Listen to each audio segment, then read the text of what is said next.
Teman-teman, ketemu lagi dengan Tio Amorti di sharing-sharing yang insya Allah berfaedah. Seperti yang kemarin kita sharingkan bahwa di dunia ini ada yang namanya ilmu magnetik dan laduni. Nah, kemarin udah kita sama-sama tahu di sharingkan oleh Pak Edi apa sih ilmunya, seperti apa sih ilmunya. Nah, sekarang aku pengen tahu nih praktek dari ilmu itu tuh seperti apa.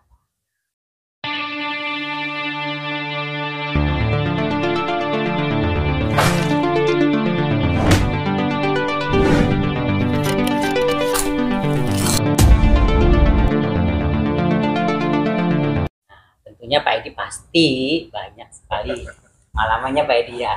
Nah, itu biasanya Pak Edi ketika kita sudah belajar dan menguasai ilmu magnetik dan laduni itu biasanya digunakan untuk hal-hal seperti apa nih Pak Edi? Kalau di sini tentunya untuk hal-hal yang untuk kebaikan menolong seseorang. Iya, tentunya pastinya. Contohnya orang yang terkena kemasukan itu ya kan, kesurupan. Masukkan duit. Kalau duit mau ya Pak Edi ya.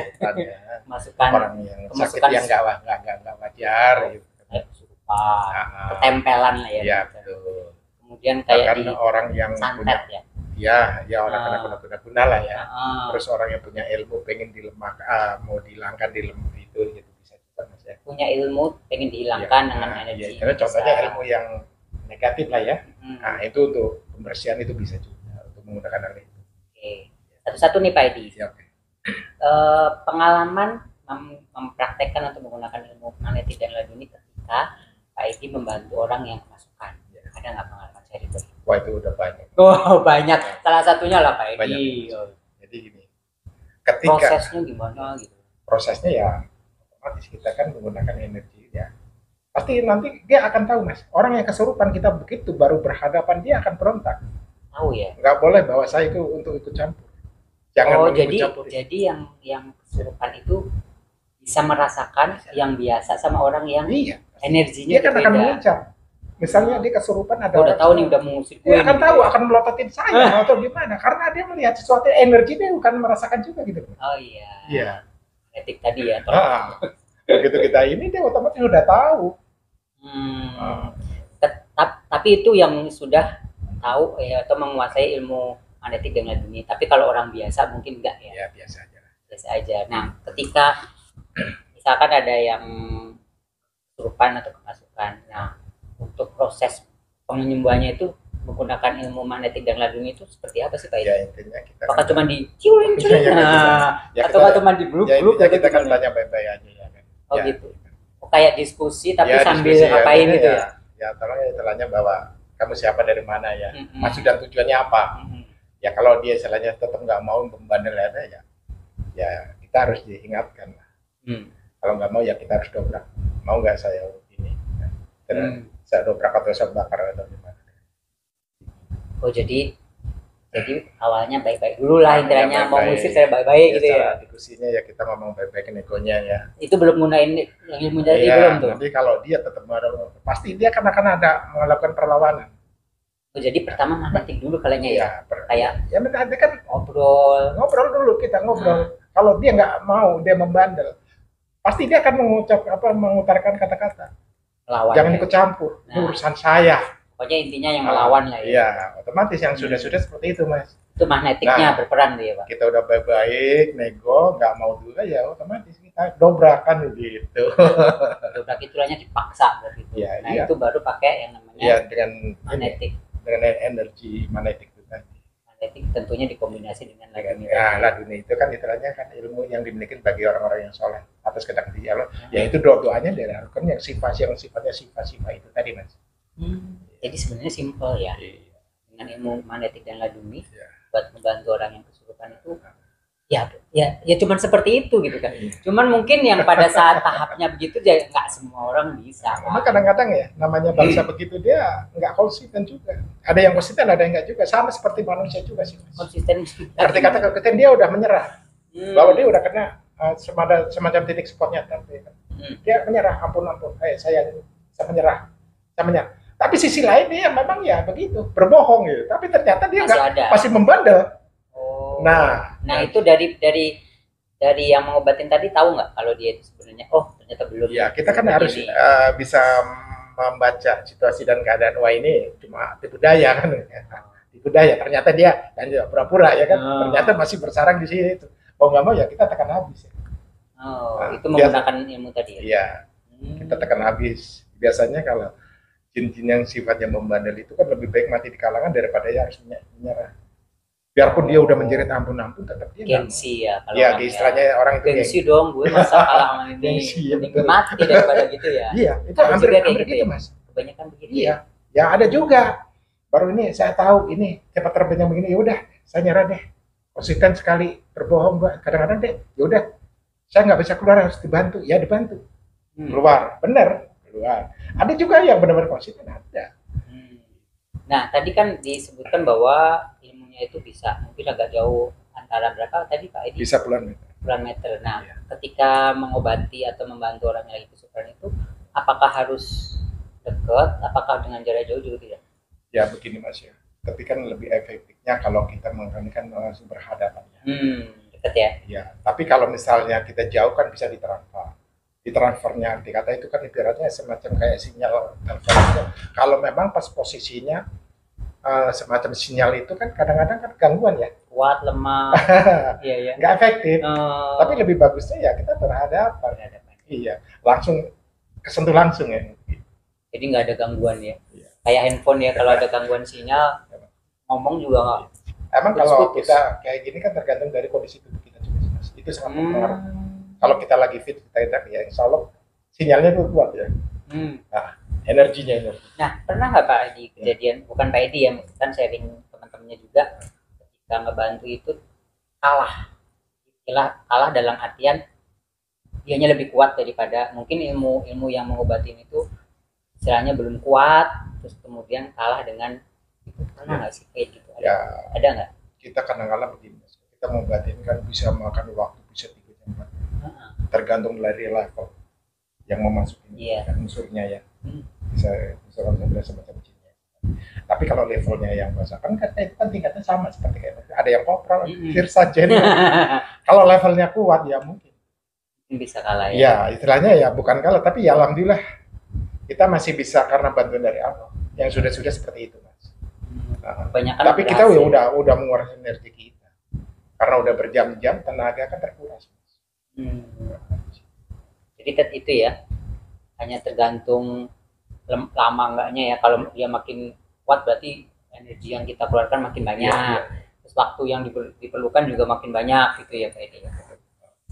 Nah, saya tuh pernah dengar cerita nih Pak Edi ya. Yang ngebantu gitu itu kan ibaratnya itu kayak apa ya? Ini perang. Tapi perangnya itu perang yang nggak kelihatan gitu. Benar nggak sih Pak Edi? Secara ini kan secara fisik emang nggak kelihatan, mungkin secara kasat mata itu mereka itu perang secara batin. Iya, para batin, tapi kan justru lebih capek daripada perang fisik kan. Sama. Kayak capek tapi sama aja kayak gontok-gontokan tapi dengan batin kan. Betul. Nah, memang ya kita kan istilahnya ngobatin begini ya bukan hanya semudah kita ngobatin kayak dokter ngobatin langsung sembuh, nggak ada efek samping. Mau sembuh mau enggak kan nggak ada efek samping. Tapi kalau hal kayak begini kan pasti ada Mas. Apa itu Pak Edi? Serangan dari unsur-unsur seperti itu. Otomatis kita kan badan sakit, kayak meriang, itu udah jelas. Karena perlawanan itu nggak semudah kita ngobatin kata orang itu harus enggak. Sulit gitu ya. Enggak juga seperti itu. Kelihatannya nggak ngapa-ngapain gitu kan Pak Edi, kalau yang cuman gini-gini. Cuman itu kan dari kelihatan dari mata orang biasa kan cuman begitu doang, tapi dari balik itu yang nggak kelihatannya itu emang energinya yang digunakan besar sekali ya, kadang-kadang apa capek bla bla. Jadi di sini ilmu magnetik itu kan ilmu olah tubuh yang ada benar-benar murni olah tubuh, tidak menggunakan menggunakan teknik unsur murni dari dalam tubuh sebenarnya. Setiap manusia sebenarnya ada semuanya ada. Tinggal manusianya itu yang akan menggunakan bisa nggak mengontrolnya, bisa nggak apa. Nah di situ nanti kan dibangun, dikombinasikan lagi dengan ilmu laduni. Ilmu laduni kan ilmu yang dari ibadah atas kehendak Allah, atas izin Allah yang dimiliki bagi orang-orang yang soleh. Insya Allah itu dikomunikasikan. Energi kita dipusatkan satu pikiran, terus dikomunikasikan dengan sifat-sifat itu tadi. Gitu. Akan membentuk suatu energi, kekuatan untuk mengobati. Ya, jadi ilmu magnetik sama laduni itu salah satu manfaatnya adalah membantu orang yang ya, sedang kesurupan atau kemasukan. untuk memasukkan Itu dari segi goib ya Pak Edi, ya, yang nggak untuk kelihatan. pemagaran rumah itu juga bisa digunakan. Ini pagar Pak Edi, Pemagaran. dicor. Pemagaran secara ini nih. Iya. Kirain dicor Pak Edi. Itu kan tukang ya.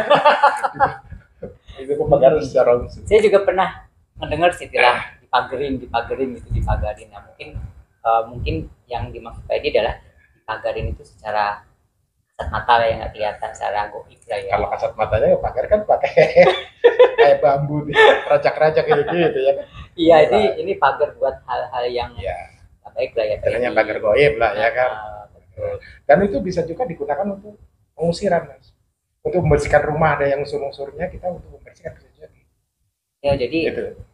berapa satu ilmu banyak manfaatnya gitu ya, Pak. Mengobati orang yang sakit, serupa, karena guna-guna untuk pemagaran rumah, membersihkan rumah itu bisa. Oke Pak Edi, tadi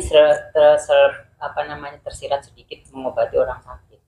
Nah, itu orang sakit yang emang sakit goib atau sakit? Ya, intinya medis? terutama karena di sini kan yang kena ini ya, yang bukan hanya yang non medis.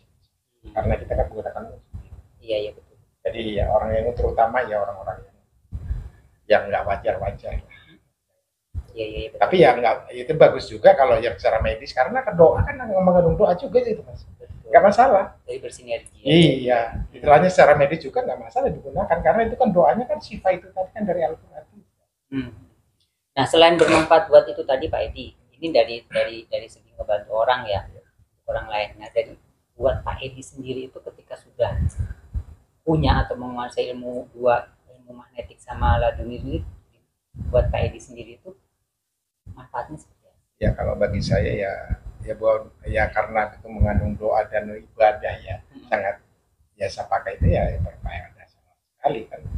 Di sisi lain kalau memang ada orang yang tetangga atau saudara siapapun yang membutuhkan pertolongan ya insya Allah kan kita bisa terapkan seperti itu. Makanya kalau buat diri sendiri karena mengandung doa ya setiap ya kayak ini ya Pak Edi, buat diri sendiri itu kayak ya ibadahnya Pak Edi jadi lebih banyak lagi, lebih dekat lagi dengan yang Maha Kuasa, karena kan tadi ilmu laduni tadi kan adalah doa ya, doa ibadah. Jadi sebenarnya memang udah ada dari diri kita ya Pak Edi. Tinggal kita mengolahnya untuk membangun. Iya.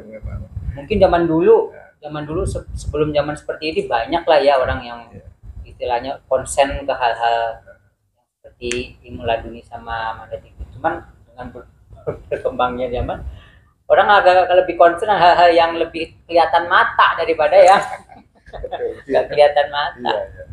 Gini tuh. Nah, satu lagi Pak Edi, tadi kan udah di-sharingkan untuk membantu kesurupan, kemudian pagar, untuk membantu orang lah ya. Membantu orang lah, pagar gitu ya, mager. Ada lagi nggak Pak Edi selain itu? Orang sakit juga bisa. Tentunya sakit yang sebenarnya itu ya. Itu secara medis aja misalnya orang kedinginan, sakit demam. Memang itu kan membangunkan olah tubuh kita, energi kita. Kita kan punya energi panas dan dingin. Betul. Itu karena kalau panas posisinya kita lagi sakit panas. Ya. Dingin kalau lagi meriang kita posisinya kan. Tapi di sini kalau yang bisa kita bangun, kita keluarkan posisi kita netral. Itu tadi olah tubuh itu. Nah, sebenarnya orang ketika kita contoh nih saya Mas kedinginan. Sebenarnya bisa nyembuhin sendiri asalkan bisa. Nah, kita bisa menggunakan energi kita transfer menggunakan energi panas. Kalau gini, itu kalau Pak Edi ngebantu saya lah, gitu orang lain. Kalau seandainya Pak Edi nih misalkan ngalamin kok aku badan kok meriang, dia bisa sendiri. Ya bisa kalau bisa menguasai tubuhnya ya. Biasanya dokter kan butuh dokter. Dokter butuh dokter. Iya kan? Dokter suka nyuntikin orang, tapi dirinya dia sakit kan minta suntik orang juga. Tapi pengalaman. Karena apa posisinya? Kita mengeluarkan energi karena kita posisinya lagi lemas. Jadi kita butuh bantuan orang juga. Yang orang itu yang badannya dalam kondisinya sehat. Nah kita kan kondisinya lagi sakit. Kita mengeluarkan energi kita kan lemah otomatis Mas. Nah makanya saya bilang dokter butuh dokter gitu. Betul juga ya. Dokter nggak bisa nyembuhin sendiri ya. Kita sakit posisinya energi kita untuk keluarkan lemah. Ya dokter butuh dokter. Nah kita butuh orang lain yang posisinya sehat. Benar juga ya. Iya. Saya pikir bisa tapi ya mungkin kalau nggak terlalu terlalu, tadi kan ibaratnya lemah, kalau nggak terlalu lemah cuman sepele mungkin bisa. Insya Allah. Itu ya teman-teman, jadi manfaat dari ilmu magnetik dan laduni ini banyak sekali, nggak hanya cuman buat apa namanya ngeluarin orang yang dimasukin, enggak, cuman banyak ada buat juga yang ngasih pagar lah untuk hal-hal yang pemagaran supaya rumah lah atau diri bisa ya Pak Edi, diri supaya terlindung dari hal-hal yang jelek lah ya, yang negatif. Oke teman-teman semua, Pak Edi mungkin sharing kali ini saya terima kasih sekali, teman-teman juga sharingnya mudah-mudahan bermanfaat untuk teman-teman semua. Dan terakhir nih Pak Edi, nah kan nggak semua orang tahu atau paham ilmu magnetik dan laduni. Nah ada nggak pesan atau kesan buat teman-teman yang semua yang melihat video ini tentang ilmu ini Pak? Ya, saya bicara tentang ini, mungkin teman-teman saya dalam letting teman saya untuk belajar sama, saya rasa pasti dia akan nyambung ya, dan mengerti apa yang saya katakan. Saya juga nyambung. Pasti dia akan, karena dia akan belajar bareng sama saya, tahulah apa yang saya katakan pasti. Mungkin bagi orang yang belum tahu tentang ilmu magnetik ini pasti penasaran ya, kayak saya tuh sebenarnya awam, penasaran semua apa itu. Ini adalah ilmu yang positif, sebenarnya udah ada ilmunya, cuman kita seperti tadi bilang ya, ada semuanya di kita sudah ada. Cuman kita belum keluarkan, belum maksimalkan kan, benar kan? Setiap orang sebenarnya udah ada. Kan bagaimana cara untuk caranya bagaimana itu, untuk membukanya ya. Harus pelajari ya. Oke teman-teman semua, cukup kali ini sharing saya dengan Pak Edi tentang ilmu magnetik yang laduni, maaf ya, magnetik, ilmu magnetik dan laduni. Sorry kalau ada salah-salah kata dikit. Mudah-mudahan sharing ini bermanfaat untuk teman-teman semua. Seperti judul dari konten ini, sharing yang insya Allah berharga. Oke, kita sampai ketemu di video-video berikutnya. Jangan lupa subscribe, like, dan komennya. Sampai ketemu. Assalamualaikum.